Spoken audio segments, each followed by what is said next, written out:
And now, please let me invite our last presenter, Dr. Stavroula Valtadorou, currently a fellow of the Center for Hellenic Studies of Harvard University.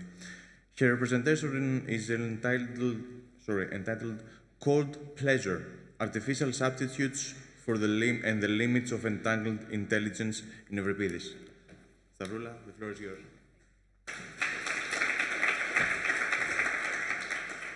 Hello, everyone. So today, I will talk about Euripides, the celebrated tragedian who lived from 480 until 46 BCE and produced more than 480 plays. His tragedies are repeatedly staged and studied both in Greece and abroad. He thus represents what we today at the Lyceum call ancestral intelligence, the wisdom that has passed down from the past to present humanity. What I tend to show today is that in Alcestis and the fragmentary Protesilos, Euripides deals with how dramatic characters confront the loss of a beloved partner. While focusing on grief, though, he exposes the limits of technological artificiality within the very process of bereavement and sorrow. I will start my discussion with Alcestis, which survives in full. Having worked as a servant in the royal household, Apollo received hospitality from Admetus. As a gesture of gratitude, the god granted the king the opportunity to escape death if someone else would die in his place. His wife, Alcestis, chose to sacrifice her own life for him, and the day of her death has now arrived. Thanatos enters, and a quarrel ensues between him and the god Apollo. The scene concludes with Apollo hinting at the arrival of Heracles and the eventual rescue of Alcestis from death. The chorus then appears, pondering whether the queen is still alive or dead. The entrance of a maidservant provides the answer. She confirms that the woman Alcestis, the queen, is still alive, but that she has been preparing herself for her own funeral.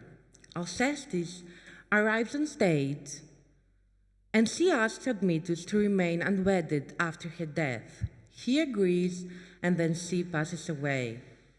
The queen is mourned by her children, Admetus, and the chorus. Heracles then arrives on stage. Admetus decides to hide Alcestis' death, orders that Heracles be entertained in a room away from the others. So then the king re-enters, leading the funeral procession, and engages in a quarrel with his father. After the procession leaves, the slave tasked with attending to Heracles appears on stage, indignant at the guest's festive behavior. Heracles re-enters and actually complains about the servant's mood. The latter cannot hold the secret anymore and reveals the truth. Heracles, shocked, decides to save Alcestis from death. Admetus then returns from the funeral devastated. Heracles enters the scene with a veiled woman and insists that Admetus take her and keep her safe from him while he completes his 8th labor. Admetus is finally convinced and takes this woman by the hand, only to realize that she's his own resurrected wife. So this is the plot of the play.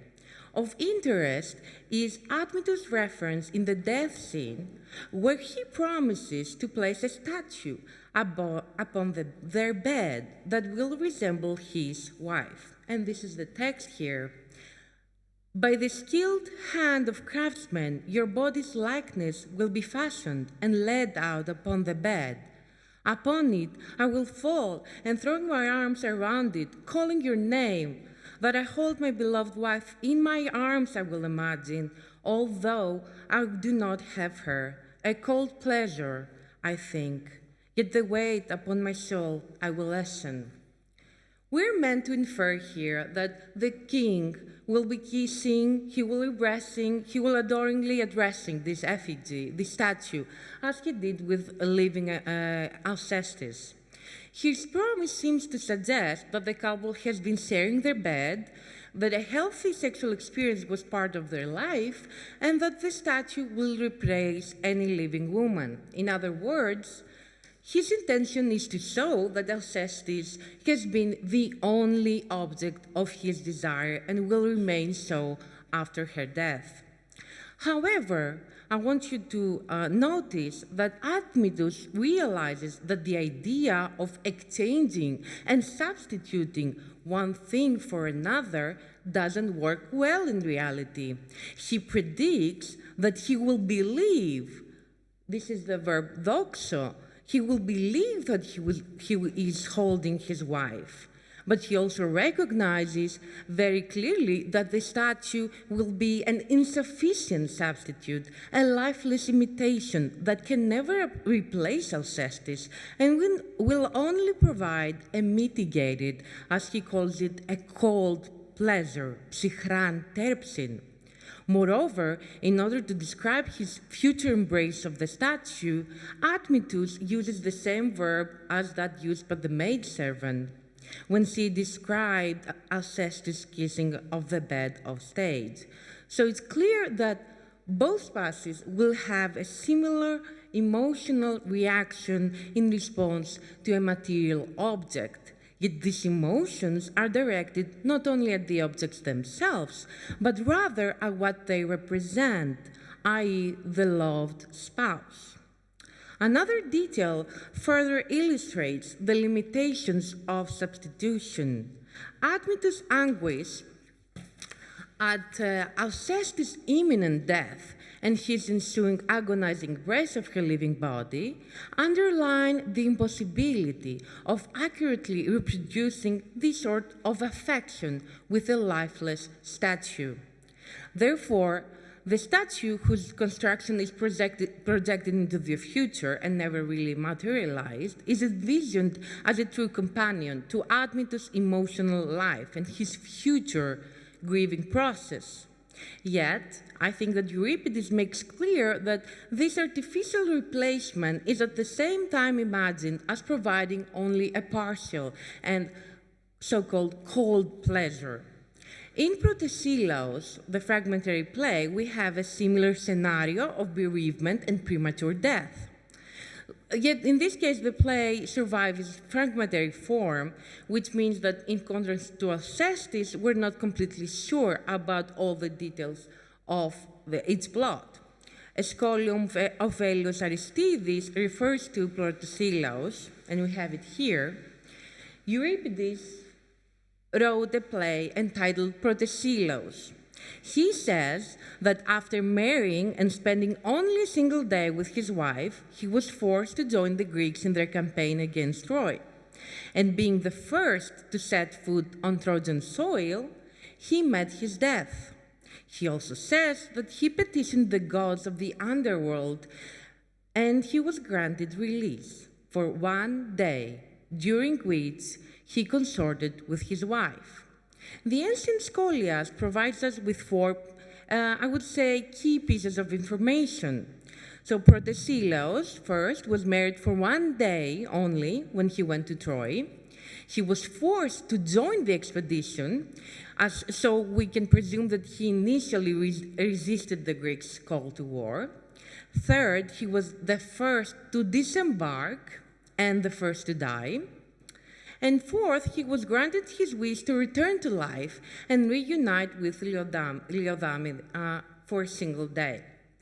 That Protesilaus' resurrection, attested in later authors, is of Euripidean origin is actually confirmed by fragment 646a, quoted by Photius of Constantinople. And I quote, "But follow only me as I guide you." Here, the god Hermes leads the hero from the underworld back to life. It is interesting, and I want you to notice that Protesilaus finds an equally love, and grief-stricken partner who has persisted in her intense mourning. More specifically, we'll learn that Leodamia is a wife who doesn't abandon her loved one. There is evidence that her devotion is imbued not only with love, but also with erotic desire.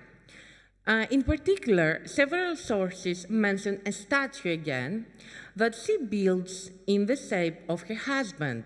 This part of the narrative is confirmed to derive from Euripides by Pseudo-Dio Chrysostom. This is the fragment here. I would never betray a loved one, though bereft of life. The author, the ancient author, mentions an Adrias, a statue, immediately before citing this verse, indicating that this declaration of loyalty refers to an effigy, to a statue. This fragment probably comes from an exchange between Laodamia and her father, who disagrees with her behavior. And following a range of scholars, like from Meyer to Juan, Balou, and Collin and Kropp, I'm inclined to think that the construction of the statue and any debate over it must have preceded Protesila's return to earth and to life.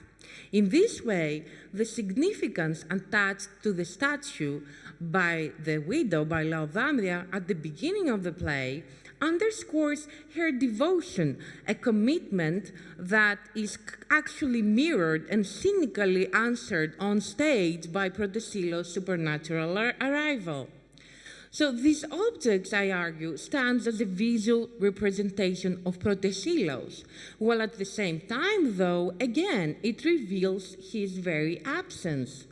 Laodamia's statement of devotion that we have seen in this fragment reveals her attachment to both her lost husband and his ipso facto insufficient substitute.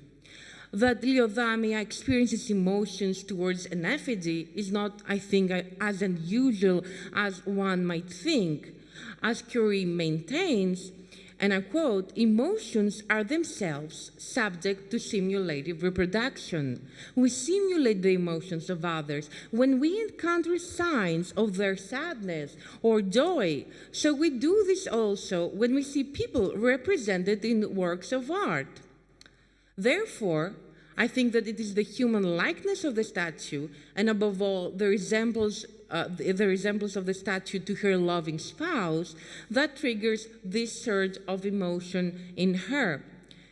The precise nature of her interaction with these objects remains uncertain. So some ancient sources use ambiguous language, so they say choosing the company of the dead man, or making an effigy in the shape of her husband and thinking that she would consort with him, or like she was sleeping with him, or she was sleeping with this form because of her desire for her husband. So depending on the context, the ancient Greek words being used, which is like synemy or synusia or synomileo, are words that can have a general meaning. They can mean like being together or consort, but sometimes have they can mean sexual intercourse. So this is important. Regarding the Euripidean widow, there is no source that provides direct evidence that any sexual activity took place between her and the effigy. Unlike other cases in ancient Greek or Latin texts where this is actually reported in plain terms. So therefore, we cannot claim, I think, that the statue was used as a sexual substitute. It seems, though, very probably to my mind, that Euripides may have used eroticized language to describe her attachment to this object, especially given that he does so in his surviving Alcestis. So the statue could have acted as a sexual stimulus, reminding her of her desirable and much desired and lost husband. So this motif could have served in order to highlight both her devotion, her exurial devotion, and her erotic desire, her sexual desire for this person. That Laodamia caressed and kissed this effigy is, of course, not what a father would agree and he would like and he would expect it. And this is something that could have been perceived problematic from a social point of view. And this is something that Helene Follen has said, that her Laodamida's emotional investment in this effigy is really not conforming to Athenian social expectations. So that Euripides portrays Laodamia as an exemplar of uxorial devotion and proper wifely desire is indicated by this fragment. And I'm quoting, "But whoever lumps all women together and blames them indiscriminately is foolish and not really wise. For since there are many, you will find one who's bad, but another, like this one here, who possesses a very noble character." So this fragment, I think, shows that Laodamia's devotion, even when expressed in very extreme ways, and although clearly undesirable in real-life situations in ancient Athens, this devotion can be perceived as commendable in the European universe. So Protesilaus must have been an exciting play, I think, that presented the union of these spouses who are destined to be parted again at the end. Euripides, I think, that seems to have portrayed these characters are sharing a strong, mutual passion. So Protesilaus' longing mirrors Laodamia's and vice versa. Eros, I think, that affects both partners.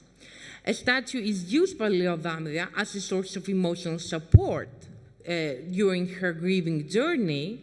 However, as in Alcestis, I think that the effigy is presented as insufficient in itself. It is the supernatural return of the dead spouse that is projected as emotionally fulfilling and rewarding in a way that an object can never be. So to conclude my discussion of these two plays, Euripides, representing for us ancestral intelligence, focuses on human ways of coping with grief, an emotion inherent to all living beings, and thus central to what we at the Lyceum Project have been calling, animate intelligence. In these two plays, Euripides explores the ways that human-made artifacts representing the technological and artistic achievements of his age can assist humans in their emotional journey of grief, yet only partially. And now we'll bring you to today. A modern parallel, I think, appears in the Be Right Back episode that was aired in 2013 of the TV series The Black Mirror, you might know that, which explores a comparable scenario of love, grief, and technological simulation. In this episode, a grieving widow commissions an AI-generated replica of her suddenly deceased partner. The humanoid speaks his voice, mimics his gestures, and draws on shared digital memories preserved in common pictures and videos. For a time, this substitute, which looks like her husband, provides comfort to this woman. They're presented also having sex, having discussions, so it's like a real person almost. Yet ultimately, at the end of the episode, we see that it actually fails as a true replacement. Like Euripides' Admetus, the widow discovers and realizes that this sort of substitution doesn't quite work. Simulation, although perfectly made in this imaginary universe, offers only a form of cold pleasure, as Euripides says. As he realizes the widow in the Black Mirror episode, technologically mediated consolation cannot really, in reality, restore the animate, embodied presence of the loved one. Things have progressed considerably since 2013, and especially after the launch of ChatGPT 2022. What was once a dramatic scenario in Euripides and an imaginary future possibility in the Black Mirror episode has become increasingly plausible and possible in real life. So current developments show that this may soon become a feasible or even accessible way for humans to cope with mourning, like with grief. And especially in today's China, there is I don't know if you know about that, it's actually very common. There is a growing trend towards the digital resurrection of the dead and the use of grief bots as a way to cope with grief. So for those unfamiliar with this concept, Wikipedia defines it as follows. A death bot, or grief bot is a digital avatar created with artificial intelligence, which resembles a person who is dead. Grief bots employ natural language processing and machine learning techniques to approximate the style and personality of a deceased person. They may appear as chatbots, voice assistants, or animated avatars, and are often trained on an individual's digital remains. This is interesting, and I'm going to give you some examples. So, in 2023, Zhang Wei founded the AI firm Superbrain. The company creates avatars and uses videos, audio recordings, and photographs to create virtual versions of deceased individuals. Other examples include the Ling app, which in English is like spiritual encounter, that creates, again, digital clones. Some platforms generate short memorial videos, while others offer interactive avatars capable of mimicking speech patterns and aspects of their conversational style and personality. It's really interesting that these services are being used by an increasingly large number of ordinary people. However, this technology is used by and for celebrities too. So in 2024, the Taiwanese musician Tino Bao shared a video, I think on Facebook, showing a digital version of his prematurely deceased daughter singing happy birthday to her mother. You cannot hear her probably, but this is the video. More recently, in 2026, it has been reported, this is actually like a few weeks ago, it has been reported in the news that the two huge, like big American companies, technology companies, Hyperreal and Proto-Hologram, are in the process of creating a life-size avatar of Ozzy Osbourne with the formal consent of his family. So, this present state of affairs has raised a series of important questions within the academic community. And there are hundreds, I would say, articles being published every day on this particular topic, that it's something that we're now dealing with. And there's so many questions like, does the use of posthumous digital avatars genuinely help people, individuals, cope with grief? Or perhaps, does it like prolong the mourning process, the grieving process? What ethical concerns arise regarding the posthumous privacy of the deceased people and the question of their consent? For example, we have the two examples that I show you. There is no consent of the dead person. It's like the living family member who decides to do that. Another question is, where should the limits be drawn between commemoration and something that was mentioned before, commercial exploitation by companies seeking profit? This is something that we need to take into account. And a lot of scholars bring attention to that. How do these technologies reshape also the memories of survivals and influence the process of remembrance? There have been studies that show that AI technology can actually interfere or like change our memories. And another question is, do such digital recreations honor the memory of the dead, or do they actually risk distorting it? there are many questions. So in conclusion, I think I was quick. In conclusion, I would argue that Euripides, the great ancient Greek tragedian, Athenian tragedian, representing clearly a form of ancestral intelligence, had already posed many of these questions, staging the dilemma of how love, erotic love, desire, death, grief, and technology can interact.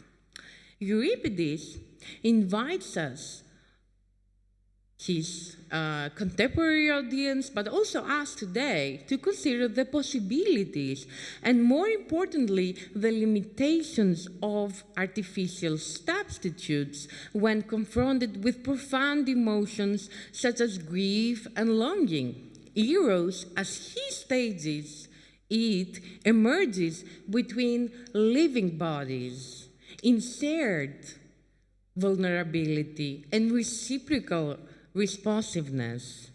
This is important, I think. We have and we see that it is an entangled, we can say animate intelligence, temporal, embodied, co-created, but not stored, not programmable, not reproducible through likeness alone. It's like two living bodies. It's a two-way relationship, we can say. So naturally, as I think I have shown, the situation has changed significantly since the 5th century BCE. Yet the rise of artificial intelligence, I think, with the rise of artificial intelligence, these questions, I think, haven't only remained relevant, but they have become very urgent now than ever. So, thank you very much.